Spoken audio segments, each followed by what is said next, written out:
Selamat pagi para netizen dimanapun kita berada, salam inspirasi bagi kita semua. Gibran tak berkutik begitu kan ya, ketika ditanya oleh emak-emak ya saat kunjungan, saat mendengar aspirasi dari ya pedagang di Palembang. Nampaknya ya ibu-ibu ini melabrak begitu kan ya, Gibran ya melabrak Gibran. Kenapa kok kepemimpinan Jokowi 2 periode kok masih rusak? Ada apa, Pak? Sekarang Presiden Prabowo katanya begitu. Mbak, kabupaten mana? Kabupaten Uki. Sudah 2 kali periode Bapak Jokowi. Sekarang Bapak Prabowo masih hancur parah, Pak. Padahal waktu Prabowo datang kemarin kami sebenarnya pengen tengok suruh Bapak Prabowo biar tengok jalan tuh hancur parah. Nomor berapa? Mari ya Bu ya, tenang ya. Nanti dicatat dulu Bu. Ya. Tenang dulu, minum. Tenang kok, Pak.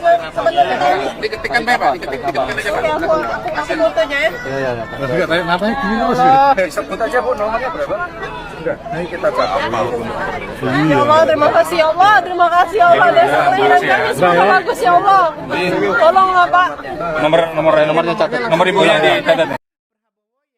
Pelangak pelongo sana sini begitu kan ya, tidak punya, nampaknya jawabannya hanya itu aja mereka begitu. Nah inilah yang ditanya begitu oleh masyarakat begitu soal bagaimana harga-harga pokok dan sebagainya. Artinya saya kira bahwa Wapres Gibran ini posisinya memang ya kita kunker kemana-mana bolehlah begitu kan ya, tapi harus punya solusi. Solusinya apa? Jawaban apa, tindakan apa, dan sebagainya. Biar tidak kebingungan seperti ini, bos. Ya, ditanya ibu-ibu, dilabrak begitu kan. Ya, bagaimana ini? Sudah 10 tahun Jokowi memimpin, kok masih rusak? Dan pada akhirnya apa yang terjadi begitu kan? Ya, perdebatan sengit lah begitu. Mak-mak begitu kalau lagi emosi ya seperti itu begitu kan? Ya. Langsung Gibran ini ya dilabrak begitu kan oleh ibu-ibu itu. Nah, Jokowi sudah 2 periode kok masih rusak katanya begitu. Ya, padahal jawaban Gibran ya simple. Kalau yang ditanya masalah harga-harga pokok ya carikan solusi dong. Kan ada staf susnya di situ begitu kan, ya. Kelihatan sekali memang canggung begitu Gibran ini, kelihatan dari raut wajahnya sudah mulai tidak bisa mampu menjawab dan meyakinkan masyarakat. Sehingga apa yang terjadi? Ya kritikan luar biasa. Ada yang mengatakan, Wasmapres ya. Kok sudah seperti ini? Ya keluhan dari ibu-ibu, kata netizen begitu kan. Ini salah satu komentar-komentar dari netizen.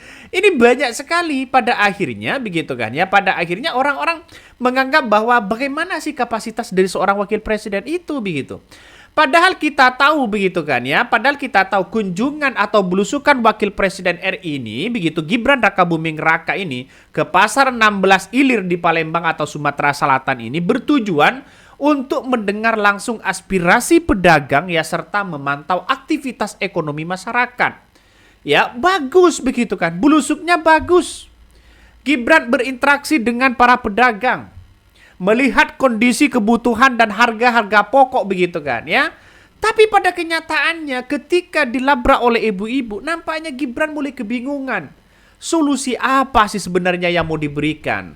Ya, tindakan apa sih sebagai Wapres Gibran akan bisa menurunkan harga-harga pokok? Coba bayangkan. Berapa kali Wapres Gibran ini turun ke bawah dan berapa kali Jokowi turun ke bawah 2 periode ditambah Wapres Gibran sudah mau hampir 1 tahun memimpin negara kita ya. Apakah harga-harga pokok masih turun? Apakah semuanya stabil bahan-bahan pokok stabil? Tidak, biasa aja begitu kan ya. Apalagi kalau bukan hanya itu cekrak-cekrik di-upload media sosial sebagai kebanggaan para termol-termol. Jadi susah juga begitu kan ya, susah juga ya. Karena Gibran ini ya tinggal memerintahkan bagaimana Menkau ya, bagaimana pengendalian pangan dan sebagainya. Gampang begitu. Tapi saya rasa kalau hanya Gibran turun ke bawah tidak membawa solusi, tidak membawa hal yang kemudian bisa menjadi dampak kebahagiaan bagi masyarakat, saya kira jauh, Pak, ya. Jauh. Kata komentar netizen, ngeri-ngeri sedap. Ya, ini salah satunya nih. Ya. Si Baler apa ini ya? Kena tampol emak-emak. Ya, jangankan ngurusi jalan nasional, ngurusi janjinya saja 19 juta lapangan pekerjaan, ya. Buat rakyat kagak kurang baik, ya, kata netizen begitu. Ini kita lihat saja. Ini salah satu netizen. Loh, kok ada KSP ya? Keluyuran dengan rombongan Wapres. Makanya dikasih jabatan KSP di istana, malah ya seolah-olah nyerang Presiden Prabowo. Ini ngeri-ngeri sedap. Ini ngeri-ngeri sedap ya. Saya baru tahu kalau ada si si Kodari di situ begitu kan. Betul ternyata begitu. Ya ini salah satu salah satu netizen yang mengungkapkan seperti ini nih. Nah, dalam belusukannya ya si Kodari ya langkah ini menjadi bagian penting dari komitmen pemerintah dalam memastikan kebijakan ekonomi menyentuh rakyat. Ya, ternyata Kodari ikut juga. Ya, itulah yang terjadi begitu. Makanya yang saya katakan tadi bahwa kalau Wapres Gibran datang ke membawa solusi, bagaimana bisa mengurusi jalan yang baik? Era Jokowi sudah 2 periode, ditambah Presiden Prabowo. Hanya itu aja. Itu keluhan mama. Padahal kalau jalannya baik, ini akan menunjang bagaimana sektor ekonomi lebih cepat pertukaran uangnya. Ya kalau jalannya rusak gimana? Setengah hari baru nyampe, setengah hari baru didistribusikan. Lambat dong ekonomi kita. Pikir dong. Ya kalau seperti itu begitu kan ya. Jadi saya kira ini banyak hal yang kemudian kita lihat ya ke depan bahwa apakah Wapres Gibran ini punya dampak yang sangat luar biasa atau tidak. Tapi yang jelas komentar-komentar dari netizen tadi begitu kan menandakan bahwa menandakan bahwa wah ini ada apa dan sebagainya. Nah, saya mengira bahwa kalau seperti ini banyak yang kemudian mengatakan bahwa kok keluyuran ya. Kok hanya cekrek-cekrek sana sini begitu kan. Ya ini salah satu komentar netizen nih. Lagian Wapres ya nggak punya wewenang apa-apa. Belusukan cuma biar kelihatan ada kerjaan aja. Harusnya datang ke kampus-kampus. Ya, balai desa, jelaskan apa program-program pemerintah yang dibawa dan seru lihat adu argumen warga dengan Wapres. Nah, benar juga begitu kan? Benar juga kalau seperti itu. Sepakat saya. Saya setuju kalau sudah seperti itu begitu kan. Karena apa? Karena kita lihat saja masyarakat hari ini ya sudah pinter semua, Pak. Tidak bisa dibohongi lagi begitu. Makanya ketika Gibran ditanya si A, ditanya si B, ditanya si C begitu kan. Ya malah nampaknya kurang persiapan, kurang membawa apa yang kemudian menjadi program utama dari seorang pemerintah dan sebagainya. Bagaimana tidak menyelesaikan makan gizi gratis ini, ya? Saya kira dari dulu Wapres Gibran ini begitu kan. Wapres Gibran ini dari dulu ya memang suka suka mendampingi makan bergizi gratis. Ya, ke sekolah-sekolah kemana. Tapi sekarang ketika banyak orang yang kemudian anak-anak siswa keracunan, mana kok Gibran tidak nongol?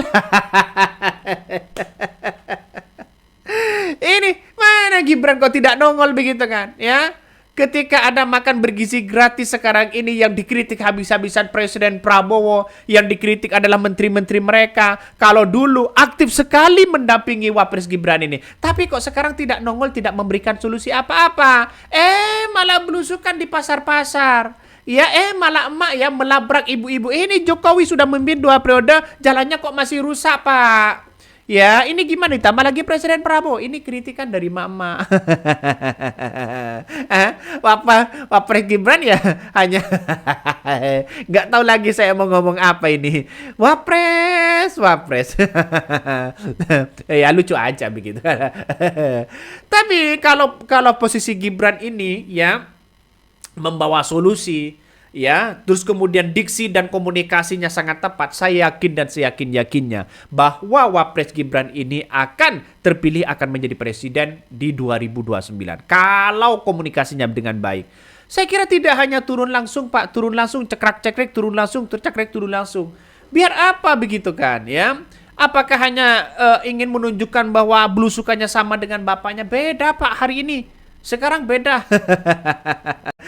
Sekarang kan beda begitu. Sekarang sudah tidak zaman seperti itu begitu. Jadi artinya apa? Ya, Mas Wapres ini kabarnya begitu kan, ingin melihat bahwa aktivitas ekonomi dan beri dialog dengan langsung oleh pedagang. Sementara itu, Gubernur Sulsel Herman Deru yang mengungkapkan bahwa dirinya juga menyampaikan sejumlah aspirasi ya daerah kepada Wapres Gibran. Ya wajar dong kepala daerah menyampaikan aspirasi itu begitu kan. Tidak ada masalah. Tapi yang jelas selama ini ya, mulai dari Jokowi belusukan ke pasar-pasar, mulai dari menteri-menteri Jokowi belusukan ke pasar-pasar waktu itu, dan bahkan ditambah Gibran hari ini belusukan ke pasar-pasar. Apa solusi yang diberikan sekarang ini? Kok hanya itu-itu aja?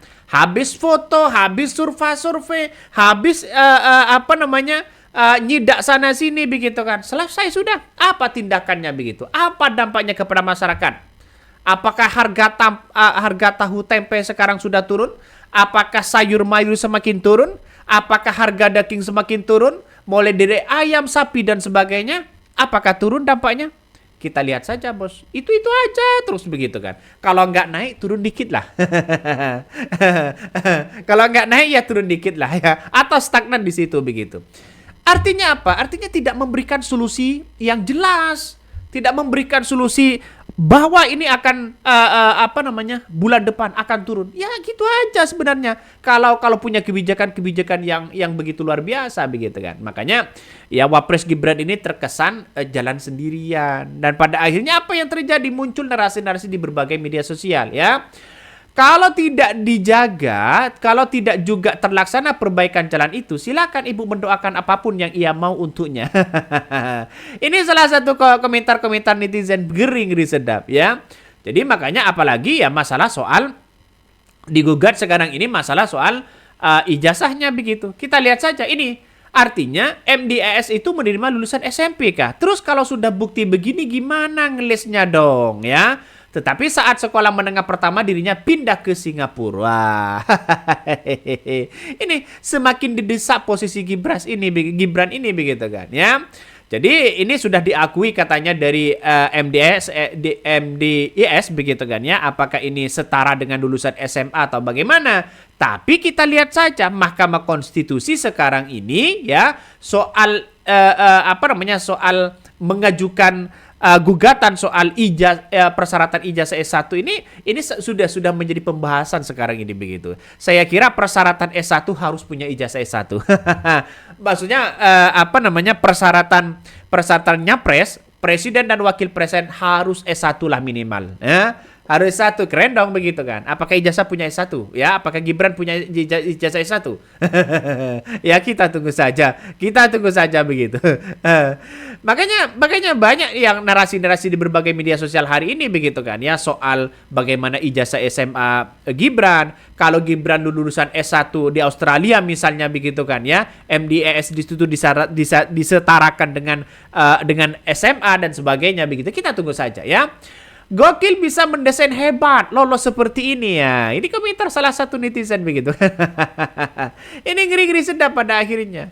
Akhirnya ya MDS itu buka suara soal gelar Gibran ini ya, soal gelar Gibran ini. Pada akhirnya akan muncul satu persatu di situ. Makanya kalau mahasiswa dimanapun begitu, siapapun yang punya ijazah yang sudah wisuda, segera difoto hari ini, upload di media sosial. Ya kenapa bang? Ya takut hilang, kebakaran dan sebagainya. Nanti kalau Anda pun jadi pejabat, jadi komisaris, jadi apapun, diminta untuk ijazahnya tinggal tunjukin aja. Beres, selesai dong. Daripada muter balik lagi, muter sampai kiamat, tidak akan menemukan titik temu. Ya inilah yang terjadi di negara kita begitu. Mau bagaimana lagi begitu? Susah. Negara kita itu mau diperbaiki dari segi apapun, dari segi manapun, susah sekarang. Koruptor merajalela. Kemiskinan hanya itu aja. Tambang ilegal semakin merajalela begitu kan. Mau siapapun kayak presidennya, kalau ini tidak diberesi yang di bawah ini, yang sudah menjadi akar dan budaya sana sini begitu kan, percuma teriak-teriak begitu kan Presiden Prabowo. Presiden Prabowo api-api tangkap koruptor. tangkap ini, tangkap itu begitu. Tapi yang di bawah seolah-olah tidak mendengarkan Bapak. Akhirnya apa? Percuma dong begitu. Masih banyak korupsi, masih banyak tambah ilegal. Coba berikan kebijakan, hukum mati, perampasan aset, baru keren. Kalau sudah seperti ini ya nggak tahu lagi. Oke, mungkin itu yang kami sampaikan ya. Tonton terus di channel dari podcast Rakyat ini. Jangan lupa di subscribe.